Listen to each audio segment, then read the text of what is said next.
ఇండియాలోనే #1 varicose veins hospital Avis vascular centre.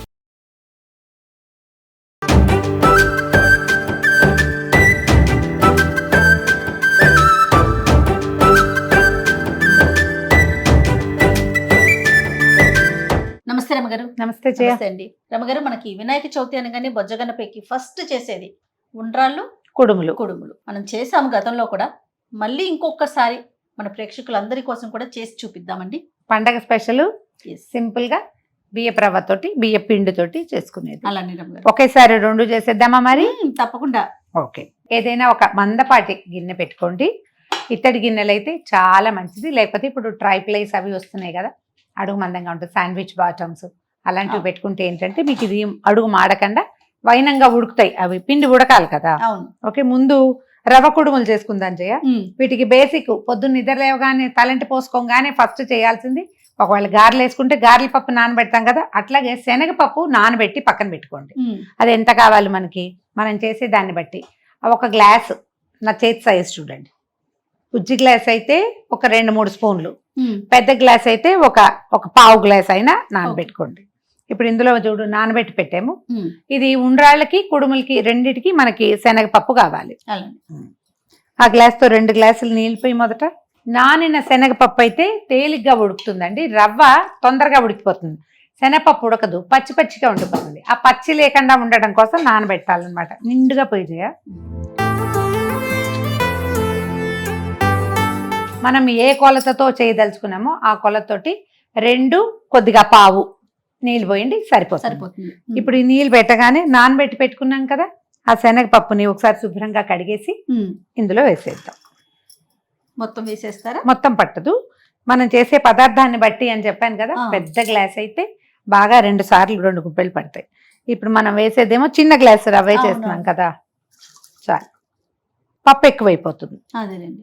నీళ్లు మరిగి ఈ లోపల నిదానంగా ఏంటంటే ఈ శనగపప్పు నానిపోయి ఉంది కదా, అది కొంచెం ఉడుకు పడుతుంది, సరిపోతుంది. నీళ్ళు మరగనిద్దాము. ఓకే. నీళ్లు బాగా తెరులుతున్నాయి చూసావా, శనగపప్పు కూడా ఉడుకు పట్టింది. మనం రవ్వ పోసాక మిగిలిన పప్పు ఉడుకుతుంది. అట్లా సిమ్లో పెట్టండి. దీనికి సరిపడా ఉప్పు వేసేద్దాము. జనరల్గా ఈ పప్పు ఉప్పు వేస్తే పప్పు ఉడకదు లాంటి భావాలు వస్తాయి కదా, కానీ మనం ఉండ్రాళ్ళకి ఉప్పు ఎప్పుడు వేస్తాము, రవ్వ అంతా ఉడికాక వేసామనుకోండి, అప్పుడు ఈవెన్ గా కలవదు, ఓ చోట ఎక్కువ ఓ చోట తక్కువ ఉంటుంది. శనగపప్పు నానింది, అది మీరు పెసరపప్పు అయినా మనం దేంట్లో అయినా నానితే ఉడికిపోతుంది. జస్ట్ ఒక ఉడుకు వస్తే చాలు కదా రమ్మగారు. చాలు, చాలు. ఉప్పు సరిపడా వేయటం. ఓకే. ఓకే, తర్వాత దీనికి సరిపడా జీలకర్ర, ఒక చిన్న స్పూను జీలకర్ర వేద్దాము. అంటే ఈ జీలకర్ర ప్రేయసులు కొంతమంది ఉంటారు, వీళ్ళు ఉప్మాలో పులిహోరలో కూడా వేసుకుంటారు. చాలా బాగుంటది రమ్మగారు. ఉప్మాలో పులిహోరలో జీలకర్ర లేకుండా ట్రై చేసి చూడండి, దాని రుచి వేరుగా ఉంటుంది. ఓహో, మీకు నేను ఉప్మాలో జీలకర్ర వేసి తినిపిస్తావు, అప్పుడు జీలకర్ర వాసనే వస్తుంది. ఇక రవ్వని పోసేద్దాం ఇందులో. హైలో ఉంచొద్దు, సిమ్లో పెట్టి సాధ్యమైనంత చిన్న స్టవ్ మీదకి కనుక దీన్ని మార్చుకుంటే నిదానంగా రవ్వ ఉడుకుతుంది, దాంతోపాటు శనగపప్పు సగపడి ఉడికిపోయింది, అది ఉడుకుతుంది అనమాట. స్టవ్ మీదకి మార్చేసేద్దాము. ఈ స్టవ్ ఆపేసి ఆ స్టవ్ వెలిగిద్దాం. చిన్న స్టవ్ మీదకి మార్చి దీన్ని తిప్పద్దు, మూత పెట్టి వదిలిపెట్టేసేయండి. ఒక్క 4-5 నిమిషాలు. మీకు మీ గిన్నె పలచగా ఉంది, ఈ రవ్వ అడుగంటుతుంది, ఇలాంటి భయాలు ఉంటే పైన పెట్టిన మూతలో కాసినన్ని నీళ్లు పోయండి. అప్పుడు ఏమవుతుంది, అడుగుది చక్కగా వైనంగా ఉడుకుతుంది. అంతే పద్ధతి. కొద్దిగా నీళ్లు పోసి పెట్టాను, అడుగంటకుండా ఉంటుందని. చూడండి, రవ్వ ఉడికిపోయింది, కనిపిస్తుంది. ఓకే, ఒకసారి కిందకి పైకి తిరిగేసి దీన్ని దించి పక్కన పెట్టుకోండి. ఇప్పుడు ఇట్లా శుద్ధగా ఉంది కదా, ఈజీగా ముద్ద అయిపోతుంది.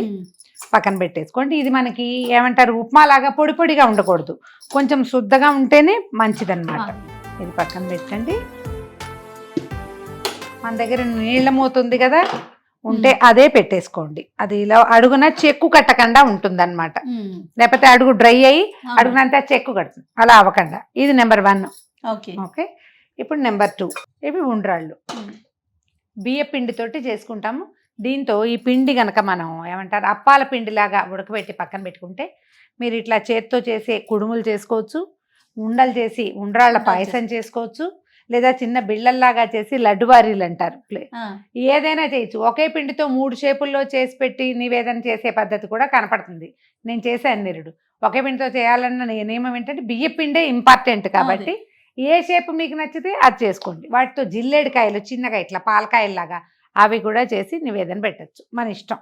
ఏది నీళ్ళు పోయి ఇందులో ఎన్ని పోయమన్నారు? 2 గ్లాసులు పోయి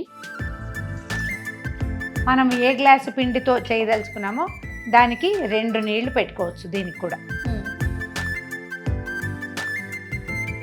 ఇది గ్లాసున్నర పిండి ఉంది, 3వ గ్లాస్ కూడా పోసి. దీనికి కూడా శనగపప్పు ముందే నానబెట్టి పెట్టుకున్నాము. శనగపప్పు వేసుకోవటము. శనగపప్పు ఉడికాక అప్పుడు బెల్లం వేసుకుందాము. స్టవ్ ఆన్ చేయి మొదట. దీనికి ఏంటంటే 1 గ్లాసుకి 3/4 గ్లాసు బెల్లం వేస్తే బాగుంటుంది. ఎక్కువ తీపిగా ఉండదు, అలాగని చప్పగాను ఉండవన్నమాట. ఈ నానబెట్టి పెట్టుకున్న శనగపప్పు 1 గుప్పెడు వేస్తున్నాను, చాలు. మీ 2 స్పూన్ల శనగపప్పు అన్నమాట ఇది, అందుకంటే అక్కర్లేదు. దీన్ని ఉడకనివ్వండి. నీళ్లు తెరలేక అప్పుడు శనగపప్పు 3/4 సగపడి ఉడికిపోతుందిగా, అప్పుడు బెల్లం వేసుకుంటే సరిపోతుంది. ప్లేట్లో వేసి ఆరబెట్టేసామనుకో రవ రవగా వచ్చేస్తుంది. మనం 1 గ్లాస్ కొలత పెట్టుకున్నాం కదా, 3/4 గ్లాసు బెల్లం వేద్దాం. శనగపప్పు కొంచెం ఉడికిపోయింది సగపడి. కొలతే పెట్టుకోండి, మీకు ఈజీగా ఉంటుంది.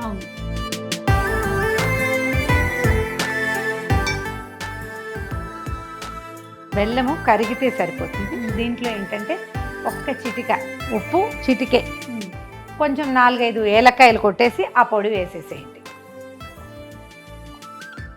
ఉప్పు వేస్తే బాగుంటాయి, బెల్లం కరిగిపోతుంది చూడు. మనం అప్పాలు చేస్తాం కదా, ఆ పిండి ఎట్లా ఉప్పుతాము ఇది అంతేనమాట. మనం ఈ బెల్లం ఎంత మంచి రంగుగా ఉంటే మన కుడుములు అంత కలర్ఫుల్గా ఉంటాయి, లేకపోతే తెల్లగా కనపడతాయి, పంచదారతో చేసినట్టు కనిపిస్తుంది. బెల్లము ముదురు రంగుగా ఉన్న బెల్లాన్ని సెలెక్ట్ చేసుకోండి, సరిపోతుంది. బెల్లంతోనే ఉంది రమ్మగారు. అంతే, నీకు పాయసపు రంగు అయినా అంతే, వస్తువు అందాం దాంతో. పాకం ఒక్కసారి తెరులుతుంటే సరిపోతుంది అన్నమాట. 1 చిటిక ఉప్పు, 5-6 ఏలక్కాయల పొడి, కొద్దిగా నెయ్యి వేయండి. ఇది మనకి చేతికి అంటుకోకుండా రావడానికి అన్నమాట. 1 స్పూన్ వేస్తే సరిపోతుంది. మీకు నాకమల్లే నేతి రుచి పాకం కనుక ఉంటే ఇంకో 4 వేసుకోండి. మనం నెయ్యి వేసాం కాబట్టి ఉండకట్టదు. నెయ్యి వేయటానికి ప్రధానమైనది ఏంటంటే 1 వాసన గుమగుమలాడుతూ ఉంటుంది, 2వది ఈ పిండి ఉండలు గట్టిపోకుండా ఉంటుంది అన్నమాట, లేకపోతే ఉండలు గచ్చకాయలు అవుతుంది. పోసేయండి, చక్కచక్క తిప్పేయండి. మొదట చూసినప్పుడు మీకు ఇది ఇంత పలచగా ఉంది ఎలాగ దేవుడా అనిపిస్తుంది, ఏం కాదు, చల్లారితే సెట్ అవుతుంది. ఇత్తడి గిన్నె పెట్టుకుంటే ఏంటంటే మీకు నిమిషంలో ఇది మాడిపోకుండా అడుగంటిపోకుండా కొద్దిగా తాపీగా వైనంగా ఉడుకుతుంది వస్తువు. మనం కొంచెం శనగపప్పు నానబెట్టాం, తెలంగాణ ప్రాంతంలో పచ్చి శనగపప్పే వేసేస్తారు. ఓకే, ప్రాంతాల వారీగా వాళ్ళ అలవాటు చిన్న చిన్న చిన్న మార్పులు ఉంటాయి. ఏంటంటే ఇప్పుడు దీన్ని కొద్దిగా ఈ పిండిని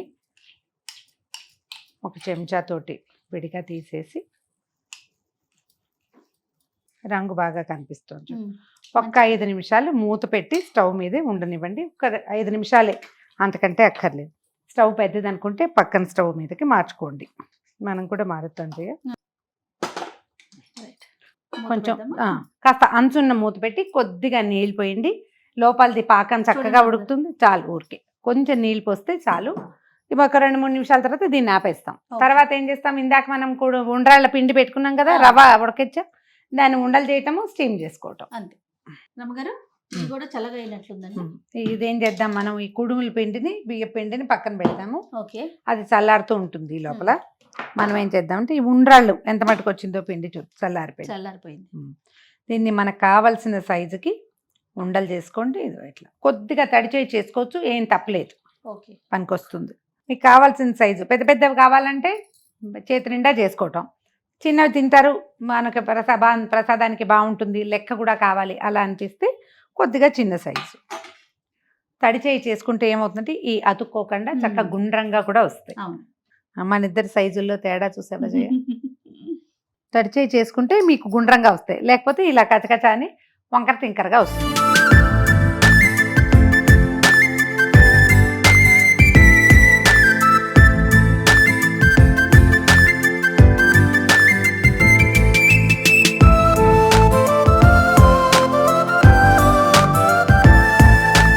ఉండలు చేసి పెట్టుకున్నాము ఉండ్రాళ్ళని, వీటిని స్టీమ్ చేసుకోవాలి, అంటే ఆవిరి పట్టాలి.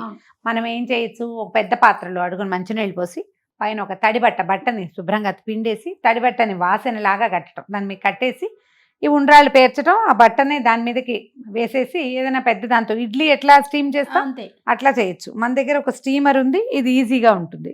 కావాలంటే మీకు అంటే బట్ట ఉండాల్సిందే అంటే దీంట్లోనే ఒక చిన్న నాప్కిన్ పరిచేయండి. నాప్కిన్ పిండాలి, పొడివి కాదు, తడిపేసి వేసుకోవాలి. వేయకపోయినా కూడా బాగానే ఉంటుంది. వీటిని చక్కగా ఇందులో పేర్చేద్దాము.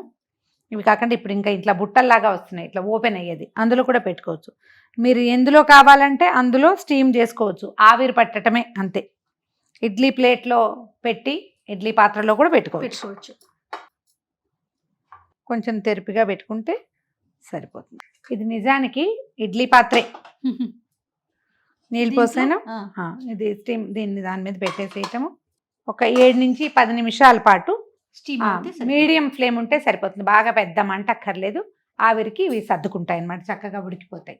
మధ్యస్థపు మంట మీద 8 నుంచి 10 నిమిషాల పాటు ఉడకనిస్తే సరిపోతుంది. ఇది కొంచెం వచ్చే లోపల మనం అవి మిగిలిన మనం కుడుముల పిండి ఉడకపెట్టి పెట్టుకున్నాం కదా, అదే బియ్య పిండి బెల్లంలో, దాన్ని కూడా చిన్న ఉండలు లేదా మనకి ఏ షేప్ కావాలంటే చేసుకోవచ్చు. అవి కూడా చేసేద్దాం. స్టవ్ ఆపేసేద్దాము.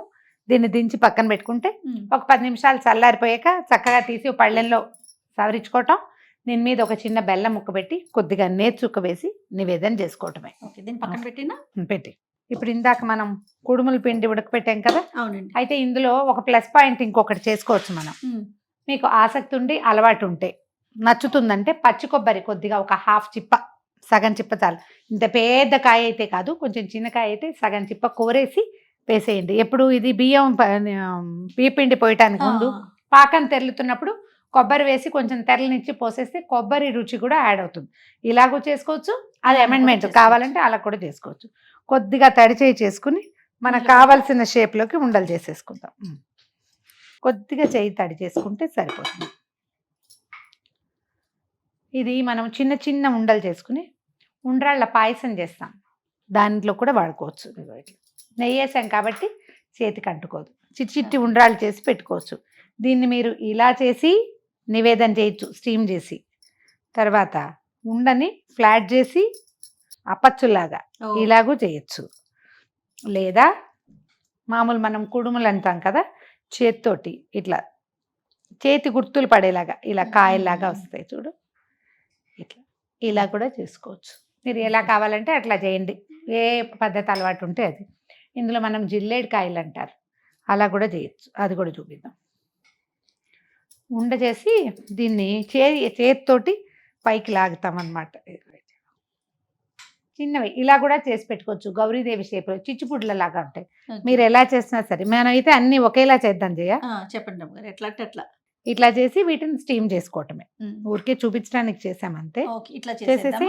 చేసి కొద్దిగా చేతికి సరిపడా పిండి తీసుకుంటే సరిపోతుంది. ఈ స్టీమ్ చేసేటప్పుడు ఆ నీళ్లు పొంగి పైకి వచ్చేయకుండా కొద్దిగా మీడియం ఫ్లేమ్లో కనుక స్టీమ్ చేసామంటే ఇవి ఆరిపోతాయి చక్కగా, ఇంకొక రోజు కూడా నిలవ ఉంటాయి.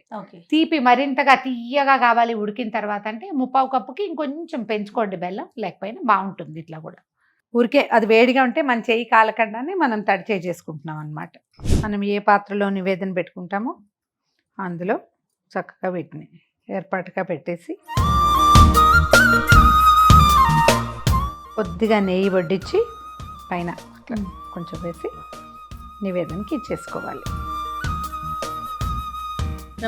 ఉండ్రాళ్ళు రెడీ, చక్కగా అయిపోయినాయి. నెక్స్ట్ మళ్ళీ స్టీమర్ పెట్టుకుందాం. స్టవ్ మీద పెట్టు, చూడండి నీళ్ళు సరిపోతాయి. కొద్దిగా కొంచెం నీళ్ళు పోద్దాము.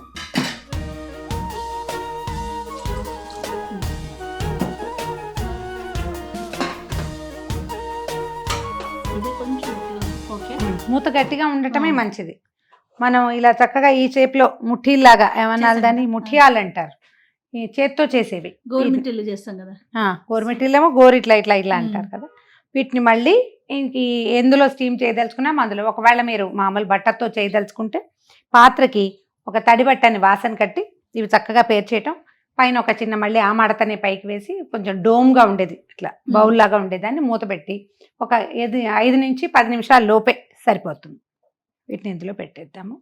వీటికి ఏంటంటే పూర్తిగా సిమ్లోనే ఉంచుకోవాలి. స్టీమ్ చేసేటప్పుడు ఎక్కువ మంట మీడియం పెట్టద్దు, నీళ్ళు కాగితే సరిపోతుంది.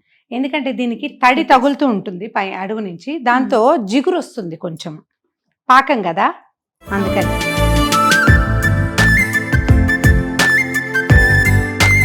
ఒకదాని మీద ఒకటి ఎక్కకుండా సర్దేస్తే బాగుంటుంది. చక్కగా సర్దేయటం, మూత పెట్టేసి స్టవ్ ఆన్ చేయండి. ఎక్కువ మీడియం కంటే తక్కువ ఫ్లేమ్లో ఉంచుకుంటే సరిపోతుంది. ఒక 8 నిమిషాలు అట్లా స్టీమ్ చేస్తే సరిపోతుంది. సో ఉండ్రాళ్ళు అంటే కుడుములు రెడీ అయిపోతాయి. మన కుడుములు ఎలా ఉన్నాయో చూద్దాం. మూర్తి అది ఉండ్రాళ్ళు కుడుములు చేసుకునేటప్పుడు ఈ రవ్వ మనమే ప్రిపేర్ చేసుకోవటం, ఈ పిండి మనమే చేసుకోవటం. తడి పిండితోటి చేసిన కుడుములు ఇంకా ఎక్కువ మృదువుగా ఉంటాయి.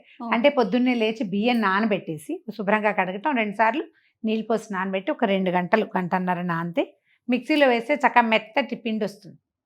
ఆ మెత్త పిండితోటి తడి పిండితోటి చేసిన కుడుములు ఇంకా ఎక్కువ రుచిగా ఉంటాయి. మీకు అవకాశం ఉంటే అది చేసుకోండి. కొబ్బరి కూడా వేసుకోండి, అదొక వేరే రుచి వస్తుంది కావాలంటే. తర్వాత రవ్వ కూడా బియ్యం ఒకసారి కడిగేసి తడి పొడి కడగటము, కడగంగానే ఒక టవల్లో పోసి తుడిచేసేయాలి. కొద్దిగా ఒక పొడిగా అయ్యేలాగా, పూర్తిగా పొడి కాదు, ఒక మాదిరిగా అవుతుంది. దాన్ని కూడా మనం మిక్సీలో వేసి కొంచెం విప్ చేసి నిదానంగా గ్రైండ్ చేస్తే చక్కగా రవ్వ వస్తుంది.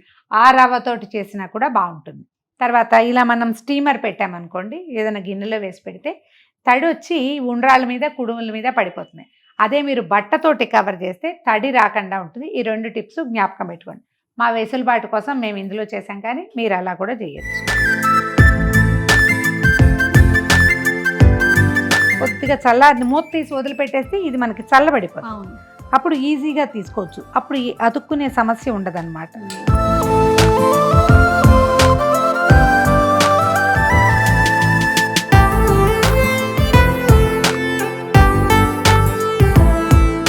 మన బియ్యపిండి కుడుములు, బియ్యపు రవ్వ ఉండ్రాళ్ళు, వీటి మీద కూడా కొద్దిగా నేర్చుక్క వేసి నివేదన చేస్తే సరిపోతుంది.